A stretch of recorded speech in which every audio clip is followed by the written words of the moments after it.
그래서 주의할 점은 끝까지 못할 거면 시작하시면 안 됩니다.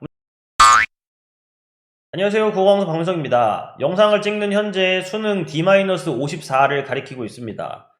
저는 여러분들이 이 시기에 유튜브를 안 보길 바라죠. 근데 봤네요? 예, 본 친구들은 너무나 고마운 친구들이니까 성적 향상에 구체적으로 도움되는 방법을 좀 소개해 드리고자 이 영상을 찍게 됐습니다. 방법의 제목은 굉장히 간단하고도 일반적입니다. 근데 이건 추천드리는 방법이라기보단 꼭 해야 한다. 성적을 유지할 게 아니라 올릴 거라면 꼭 해야 된다 라고 말씀드리고 싶은 내용이고, 국어에 직접적인 도움이 되고 다른 과목에는 아마 도움이 될 것이다 정도? 왜냐면 다른 과목은 제가 전문가가 아니니까 함부로 말씀드릴 수가 없겠죠. 국어에는 무조건 도움된다가 맞습니다. 쓰는 이유는 첫 번째는 당연히 이거죠.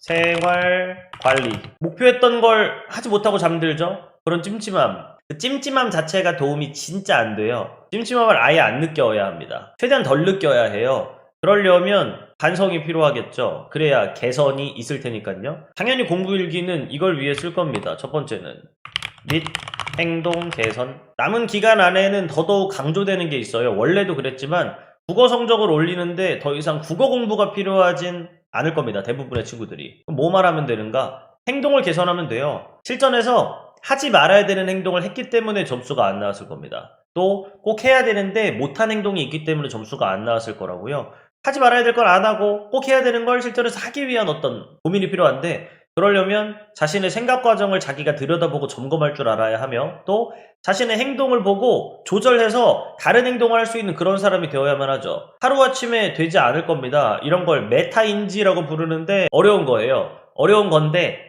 생활의 하나하나의 그런 습관들로 그 메타인지까지 가는 길을 어느 정도 넓힐 수 있죠. 읽기 쓰면 좋아집니다. 그 길을 넓힐 수 있어요. 쓰길 바란다 말씀드리고요. 두 번째는 가장 중요한 취지 중에 하나인데, 구독, 좋아요. 자기 효능감이라는 게 있습니다. 이게 뭐냐면 할 수 있을 것 같은 느낌. 우리가 흔히 이야기하는 자신감과 뜻은 거의 유사합니다. 내가 할 수 있을 것 같아. 그동안 해온 걸 바탕으로 생각해 봤을 때 새로운 이 과제도 내가 해낼 수 있을 것만 같다 라는 느낌, 그 느낌을 올려줘야 돼요. 그동안은 잘못된 걸 찾고 잘못된 것들을 개선하는 어떤 방법으로서 공부를 해왔을 거잖아요. 근데 그것보다는 이제 좀 더 초점을 맞춰줘야 되는 건 나 이거 잘하네. 나 이거 못하다가 이걸 해냈네.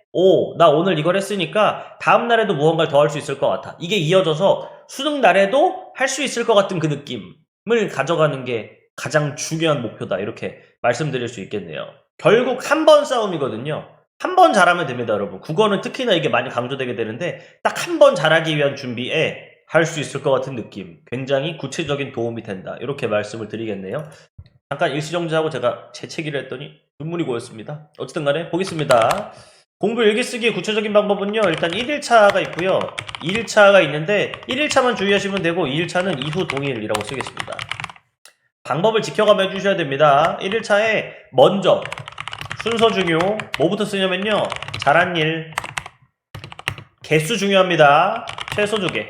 잘한 일을 최소 2개 쓰는 겁니다. 1일차에 내가 뭐 잘한 게 있을까? 약간 잘한 일에 대한 생각이 안 든다면 억지로라도 1일차 완성하기. 공부 관련된 내용으로 완성을 못하겠다면 뭐 다른 걸로 완성해도 상관은 없습니다. 나 이걸 잘했어 라고 먼저 쓴 다음에 못한 일 최대 2개입니다. 순서 지켜주셔야 되고 개수 지켜주셔야 돼요. 그래야 말씀드리는 방법이 효과가 있을 거예요. 최대 2개는요, 얘는 공부 관련 내용이면 너무 좋겠죠. 그냥 공부를 하려고 했는데 못했다도 좋고요.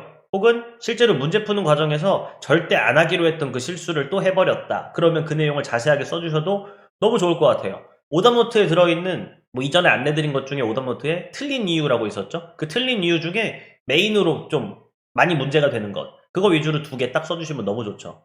1일차를 이렇게 한 후에 2일차로 갑니다. 잘한 일 최소 2개. 이 최대 2개랑 최소 2개가 관련성을 가져야 돼요. 얘는 어제 못한 일의 개선 2개, 이렇게 가는 거죠. 플러스 알파입니다. 최소 2개라고 말씀드린 게 이 최대 2개를 개선하는 삶을 사는 거죠. 그 다음날을 의식하고 움직이는 겁니다. 오늘은 문제 풀 때 절대 저 짓을 하지 말아야지, 혹은 오늘은 절대 어제 했던 실수처럼 공부 과정에서의 미스를 범하지 말아야지. 그걸 다 개선한 다음에 플러스 알파로는 추가적인 칭찬을 스스로에게 해주세요. 그러면 생각할 수 있거든요. 나 맨날 못하던 걸 오늘도 못하는 반복하는 사람이 아니라 개선한 사람. 그걸로 이제 키우는 거예요. 자기 효능감은. 플러스 알파는 많아도 좋습니다. 최소 2개라고 했지 뭐 최대가 정해져 있는 건 아니었으니까요. 또 오늘의 못한 일을 만드는 거죠. 공부한 다음에 분명히 어느 정도의 아쉬움은 남을 거고 또 문제풀이 과정에서 분명히 실수 있었을 테니까 또 기록하는 겁니다. 최대 2개. 그 다음 이걸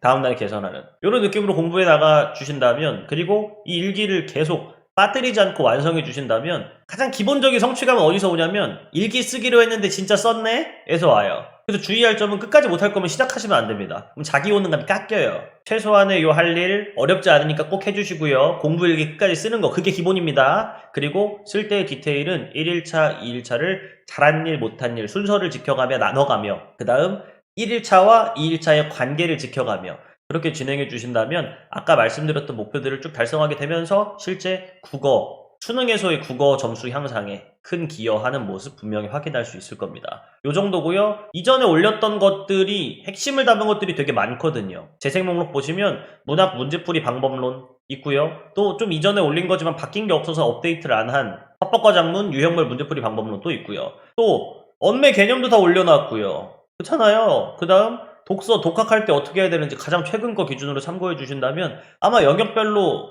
스스로 공부하면서 적용해 볼 만한 내용 차고 넘칠걸요? 좀 봐주시고 도움받아 주시길 바라겠고요. 다음에 더 좋은 영상으로 찾아뵙겠습니다. 안녕!